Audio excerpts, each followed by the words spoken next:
नमस्कार प्यारे बच्चों, स्वागत है आप सभी का आपके अपने YouTube चैनल में। तो इस वीडियो में मैं आपको कक्षा 10 विज्ञान चैप्टर 10 है आपकी विद्युत धारा। तो इस चैप्टर के मोस्ट इंपॉर्टेंट न्यूमेरिकल क्वेश्चन करवाने वाला हूं जो आपके 2021 बोर्ड परीक्षा के लिए बहुत ही महत्वपूर्ण है।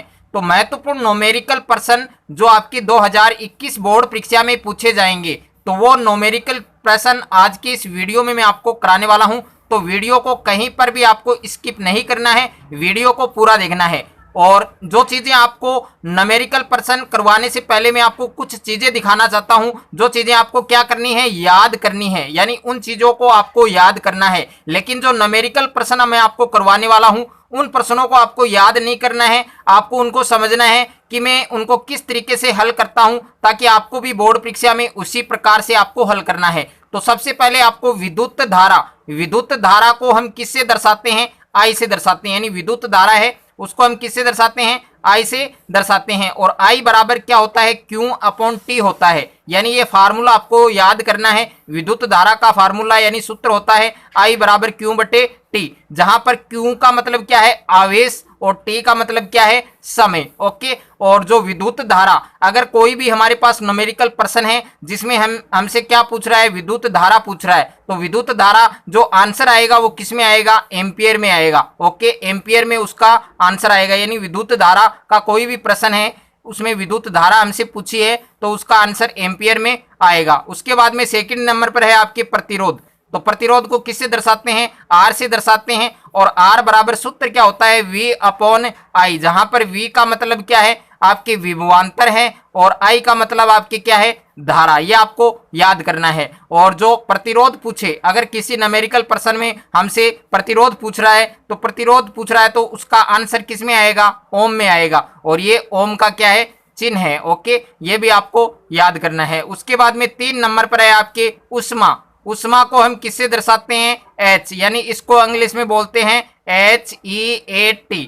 तो इसका पहला वर्ड यहाँ पर एच लिया गया है, और बराबर इसका फार्मूला होता है आई स्क्वायर आर टी। और यहाँ पर आई का मतलब क्या है? धारा, और आर का मतलब क्या है? प्रतिरोध, और टी का मतलब क्या है? समय। और समय है वो हमेशा हमें सेकंड में लेते हैं। और अगर एच हमसे पूछ रहा है न्यूमेरिकल प्रश्न में, हमसे उष्मा पूछ रहा है, तो उष्मा का या ऊर्जा का जो मान है वो किस में आता है? जूल में आता है, और इसको जे से दर्शाया जाता है। उसके बाद में 4 नंबर पर है आपकी विद्युत शक्ति। अगर कोई न्यूमेरिकल प्रश्न है जिसमें हमसे विद्युत शक्ति पूछ रहा है, यानी पी का मान पूछ रहा है, तो वी इंटू आई, ये आपको सूत्र याद करना है। और पी यानी इसका जो आंसर आएगा वो किस में आएगा? वाट में आएगा, जिसको डब्ल्यू से दर्शाते हैं। उसके बाद में 5 नंबर पर और 6 नंबर पर दोनों आपके प्रतिरोधों का संयोजन है, तो इस पर भी आधारित आपके एक न्यूमेरिकल प्रश्न बन सकता है। तो श्रेणी क्रम संयोजन तुल्य प्रतिरोध, और तुल्य प्रतिरोध यानी प्रतिरोध है वो आर से दर्शाया जाता है। तो श्रेणी क्रम संयोजन है तो तुल्य प्रतिरोध निकालेंगे, तो इसके लिए कौन सा फॉर्मूला हम यूज करेंगे? आर बराबर R1 plus R2 plus R3, और इसका जो आंसर आएगा वो किस में आएगा? ओम में आएगा। उसके बाद में 6 नंबर पर है आपके समांतर क्रम संयोजन तुल्य प्रतिरोध। अगर समांतर क्रम संयोजन से हम तुल्य प्रतिरोध निकाल रहे हैं, तो उसका फार्मूला है आपके 1 अपॉन आर बराबर 1 upon R1 plus 1 upon R2 plus 1 upon R3, और बराबर में इसका आंसर भी आपके किस में आएगा? ओम में आएगा। तो ये चीजें आपको न्यूमेरिकल प्रश्न समझने से पहले आपको इन चीजों को साथ साथ में लिखना है और इन चीजों को याद करना है। उसके बाद में आप न्यूमेरिकल प्रश्न है इस चैप्टर से किसी भी न्यूमेरिकल प्रश्न को आप आसानी से ज्ञात कर सकते हैं। तो 1 नंबर पर हमें जो न्यूमेरिकल प्रश्न दे रखा है, एक चालक तार है, उसका प्रतिरोध हमें ज्ञात करना है। यदि उसमें 0.5 एम्पियर की धारा प्रवाहित करने पर उसके सिरों पर 2 वोल्ट का विभवांतर उत्पन्न होता है, तो इसका आंसर हमें किस तरीके से करना है? सबसे पहले हमें प्रश्न में क्या क्या दे रखा है उन चीज़ों को हमें लिखना है। तो इस प्रश्न में हमें 0.5 एम्पियर की धारा दे रखी है, यानी धारा का मान है वो कितना दे रखा है? धारा का मान हमें दे रखा है, और धारा को हम किससे दर्शाते हैं? आई से। तो धारा आई बराबर, आई हमें कोष्टक में लिखना है, तो धारा का मान कितना दे रखा है? 0.5 एम्पियर। ओके। उसके बाद में सेकंड नंबर पर में क्या दे रखा है? वोल्ट, यानी 2 वोल्ट का विभवांतर, 2 वोल्ट का विभवांतर उत्पन्न होता है, यानी हमें विभवांतर दे रखा है। क्या दे रखा है? विभवांतर। तो विभवांतर है वो कितना दे रखा है? 2 वोल्ट दे रखा है। तो विभवांतर को किससे दर्शाते हैं? वी से, और वी का मान हमें कितना दे रखा है? 2 वोल्ट। ओके, अब हमें फाइंड क्या करना है, आर हमें फाइंड करना है, यानी प्रतिरोध हमें निकालना है। तो प्रतिरोध ज्ञात करने का जो फार्मूला मैंने बताया था वो बताना है आपको। प्रतिरोध को किससे दर्शाते हैं, आर से। तो आर बराबर क्या आएगा आपके, वी अपॉन आई आएगा, यानी आर बराबर सूत्र होता है आपके वी अपॉन आई।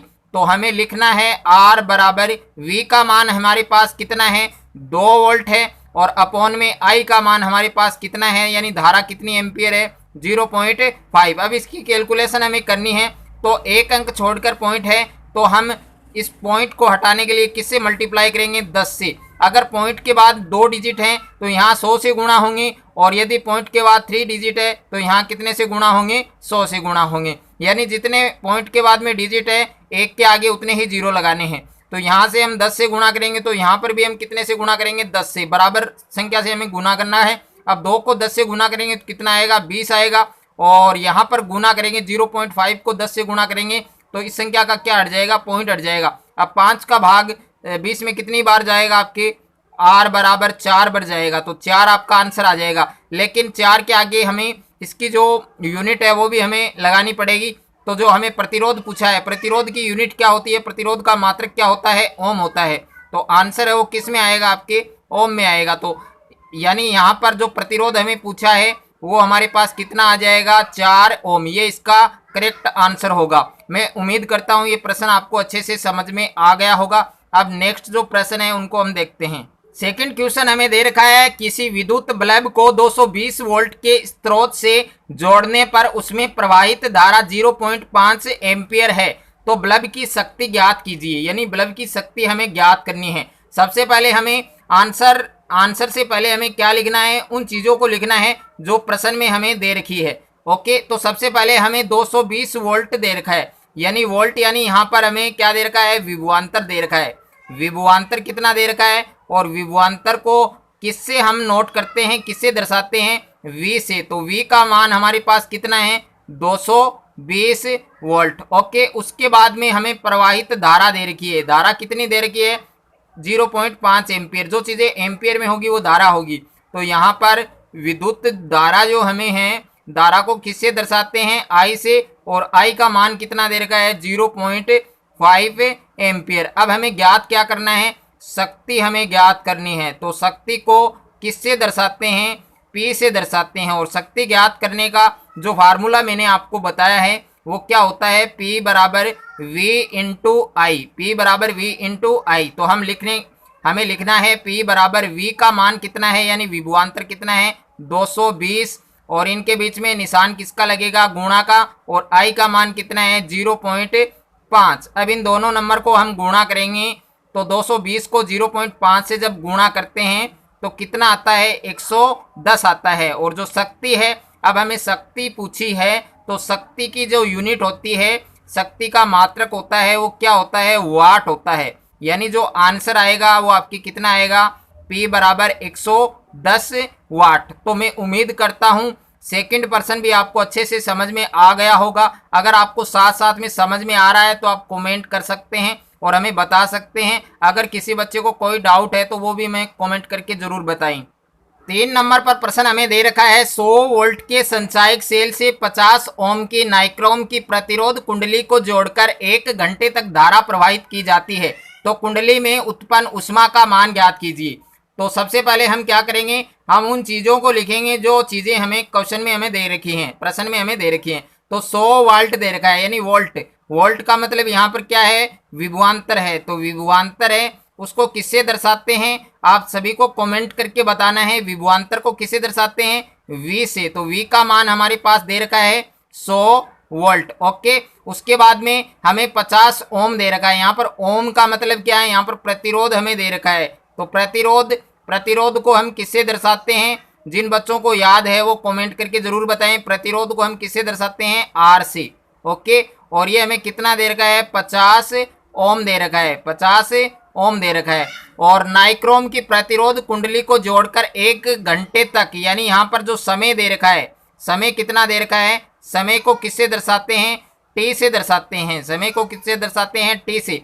और समय हमें घंटों में दे रखा है, यानी 1 घंटे दे रखा है। अब इसको सेकंड में चेंज करेंगे तो 1 घंटे में मिनट कितनी होती है 60, और 1 मिनट में सेकंड कितनी होती है 60, तो 60 इंटू 60 यानी बराबर में कितना आ जाएगा आपके 3600 आ जाएगा। कितना आ जाएगा 3600। ओके, और यहाँ पर सेकंड आपको लिखना है, एस लिख देना यानी सेकंड हो जाएगा। तो कुंडली में उत्पन्न उष्मा का मान ज्ञात कीजिए। अब उष्मा बराबर, उष्मा को हम किसे दर्शाते हैं एच से दर्शाते हैं, और एच ज्ञात करने का आपको फार्मूला है वो याद आ गया होगा। क्या फार्मूला है आई स्क्वायर आर टी, आई स्क्वायर आर टी। तो एच बराबर हमारे पास आई नहीं है यानी धारा नहीं है, तो सबसे पहले हम क्या फाइंड करेंगे, सबसे पहले हम धारा फाइंड करेंगे, और धारा फाइंड ज्ञात करने का यानी आई ज्ञात करने का सूत्र क्या है V upon R, V upon R. V का मान यहाँ पर कितना है 100, और अपॉन में R का मान यहाँ पर कितना है 50। तो I बराबर यानी 50 का भाग हमें 100 में लगाना है, कितना आएगा 2।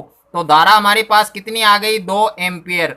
तो I की जगह हम कितना रखेंगे 2 रखेंगे, और इसका क्या कर देंगे स्क्वायर, गुणा में R कितना है हमारे पास 50 यानी प्रतिरोध 50 दे रखा है, और समय है वो कितना आ गया हमारे पास 3600 सेकेंड। अब इनको क्या करेंगे मल्टीप्लाई करेंगे, तो इसको सोल्व करेंगे। पहले 2 का स्क्वायर कितना आएगा 4 गुणा 50 गुणा 3600। अब इनकी हम कैलकुलेशन करेंगे, तो 4 को 50 से जब गुणा करेंगे तो कितना आएगा आपके यहाँ पर आपके आएगा 200, कितना आएगा 200 इनटू में कितना है 3600।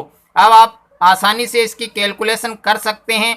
यहाँ पर जीरो की संख्या कितनी है 2, और 2 यहाँ पर है, तो जीरो कितने आएंगे 4 आएंगे, यानी 4 जीरो आपको लगाने हैं, और उसके बाद में 36 को 2 से गुना करना है, तो कितना आएगा 72। ओके, ये आपका आंसर आ जाएगा, और ये किस में आएगा आपके जूल में आएगा, यानी जो उष्मा है या ऊर्जा है उसका यूनिट यानी उसका मात्रक क्या होता है जूल। तो ये आपका करेक्ट आंसर होगा। मैं उम्मीद करता हूं कि ये प्रश्न भी आपको अच्छे से समझ में आ गया होगा। प्रश्न नंबर 4 है आपके 100 वाट के 2 बल्ब प्रतिदिन 8 घंटे चलते हैं, 30 दिन में कितने यूनिट विद्युत ऊर्जा व्यय होगी, खर्च होगी। ओके, तो यूनिटों की संख्या हमें फाइंड करनी है, बहुत ही महत्वपूर्ण प्रश्न है, आपके एग्जाम में पूछा जा सकता है।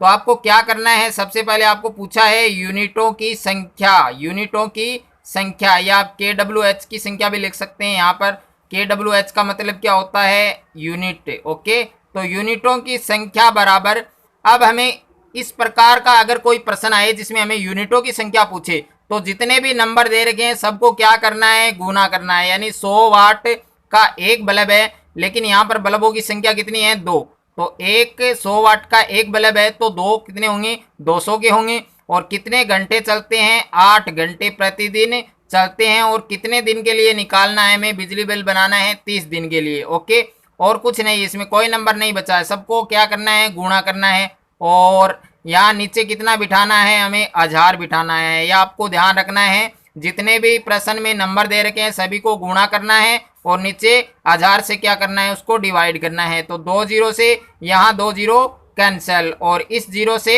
ये जीरो कैंसिल। अब इनको क्या करेंगे गुणा करेंगे, तो यूनिटों की संख्या मान लीजिए मैंने अक्स मानी है, यहाँ पर आप यूनिटों की संख्या भी लिख सकते हैं। तो 1 को 2 से गुणा करेंगे 2, 2 को 8 से गुणा करेंगे 16, और 16 को 3 से गुणा करेंगे 48। तो यहाँ पर हमारा जो आंसर आएगा वो कितना आएगा 48 यूनिट। तो 48 यूनिट आपका करेक्ट आंसर होगा। मैं उम्मीद करता हूँ ये प्रश्न भी आपको अच्छे से समझ में आ गया होगा। अगर आपको समझ में आ रहा है तो आप साथ साथ में एक अच्छा कमेंट भी कर सकते हैं, और वीडियो को आप लाइक भी कर सकते हैं। अगर आपका मैथ, फिजिक्स, केमिस्ट्री और बायोलॉजी के किसी क्वेश्चन में डाउट है तो आपको उस क्वेश्चन का फोटो खींचकर उसको क्रॉप करके सेंड करना है। तुरंत वीडियो सॉल्यूशन के साथ आपको आपका आंसर मिल जाएगा। और आप class 6 to 12 NEET, IIT, JEE mains और एडवांस की भी तैयारी कर सकते हैं। तो अभी डिस्क्रिप्शन में जाइए और डाउटनेट के इस एप्लीकेशन को डाउनलोड कीजिए। डाउट हो तो डाउटनेट करो। आप 8400 400 400 इस नंबर पर भी आप अपने क्वेश्चन का फोटो क्रॉप करके सेंड कर सकते हैं। वहां पर भी आपको आपके क्वेश्चन का आंसर वीडियो सॉल्यूशन के साथ मिल जाएगा। प्रश्न नंबर 5 है आपके 1 ओम 2 ओम और 3 ओम के प्रतिरोध समांतर क्रम में जुड़े हैं, संयोजन का तुल्य प्रतिरोध ज्ञात करना है। सबसे पहले इस प्रश्न में हमें क्या देखना है, इस प्रश्न में हमें यह देखना है कि प्रतिरोध हमारे पास कितने हैं, टोटल 3 हैं। तो प्रतिरोध को हम किससे दर्शाते हैं R से दर्शाते हैं, लेकिन यहाँ पर 3 प्रतिरोध हैं, तो जो फर्स्ट है उसको R1 लिखेंगे। R1 का मान कितना है 1 ओम है, उसके बाद में दूसरा प्रतिरोध है R2, तो R2 का मान कितना लिखेंगे, यहाँ पर हमें 2 ओम दे रखा है। और उसके बाद में तीसरा प्रतिरोध है R3, तो उसको R3 मानेंगे और R3 का मान कितना दे रखा है, 3 ओम। अब ये जो संयोजन है ये कौन से क्रम में है ये आपको देखना होगा। अगर समांतर में है तो समांतर क्रम संयोजन का फार्मूला लगेगा, अगर श्रेणी में है तो श्रेणी का फार्मूला लगेगा। लेकिन यहाँ पर समांतर क्रम में है तो समांतर क्रम में जो फार्मूला होता है तुल्य प्रतिरोध का 1/R बराबर 1/R1 plus 1/R2 plus 1/R3। ये आपको फार्मूला याद करना है। 1/R बराबर 1/R1 का मान कितना है, यहाँ पर 1 प्लस R2 का मान कितना है, यहाँ पर 2 और R3 का मान कितना है, यहाँ पर 3। ओके, उसके बाद में आगे इस प्रश्न को हम हल करेंगे तो 1/R बराबर इन सभी नंबरों का क्या लेंगे, 1 का 2 का 3 का क्या लेंगे, लसागु लेंगे, यानी लघुत्तम समापवर्तक एलसीएम लेंगे। तो एलसीएम इन नंबर का क्या आएगा, 6 आएगा, यानी 1 का 2 का और 3 का एलसीएम कितना आएगा, 6 आएगा। अब इसको कैलकुलेशन करेंगे तो यहाँ पर कितना आ जाएगा, 6,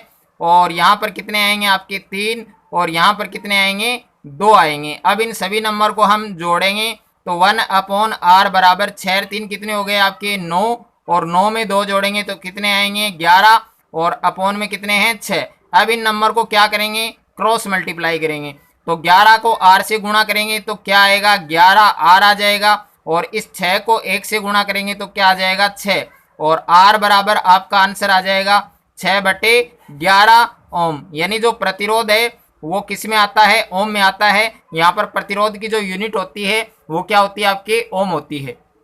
प्रश्न नंबर 6 है आपके 2 ओम, 3 ओम और 4 ओम के 3 प्रतिरोध हैं, वो श्रेणी क्रम में जुड़े हैं, संयोजन का कुल प्रतिरोध ज्ञात कीजिए।